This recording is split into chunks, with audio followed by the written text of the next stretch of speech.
So, you're a passionate, soon-to-be physician who wants to make a positive impact in your community, and you have plenty of free time on your hands. Scratch off that last one, but you're still motivated, right? So, how can you take that enthusiasm and create palpable, positive change? Well, as a member of the Latino Medical Student Association, you have the ability to write a resolution. But what exactly is a resolution? It's a policy statement that outlines a stance on an issue that we as an organization wish to address.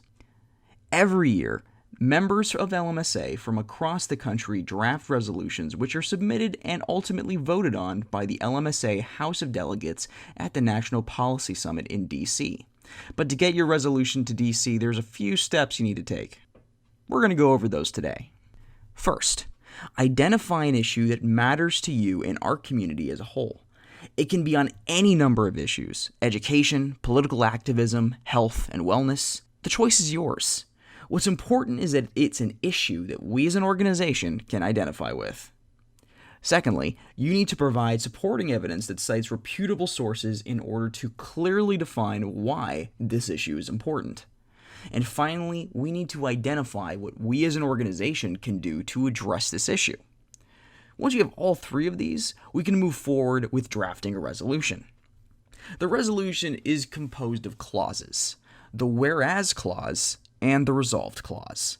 A whereas clause is where we define the issue and the ways in which it impacts our community with supporting background information. This is where we use our citations and research to show that this is an issue that matters. A resolved clause outlines an actionable item and defines what LMSA should do in order to address the issue. Essentially, we're stating the problem with a whereas clause, and then we say what we're going to do about it with a resolved clause. Your resolution should begin first with an appropriate number of whereas statements to effectively and completely address the issue. It should then conclude with your resolved statements that list out the actions that you're requesting LMSA to take part in. With the addition of proper citations and sources, don't forget that, that's kind of important, we have ourselves a resolution.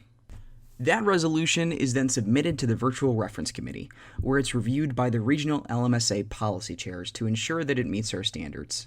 The resolution is also reviewed by the general body of LMSA to allow them to voice their opinions. Once that's complete, it's voted on by the Congress of Delegates at the LMSA Policy Summit in Washington, D.C.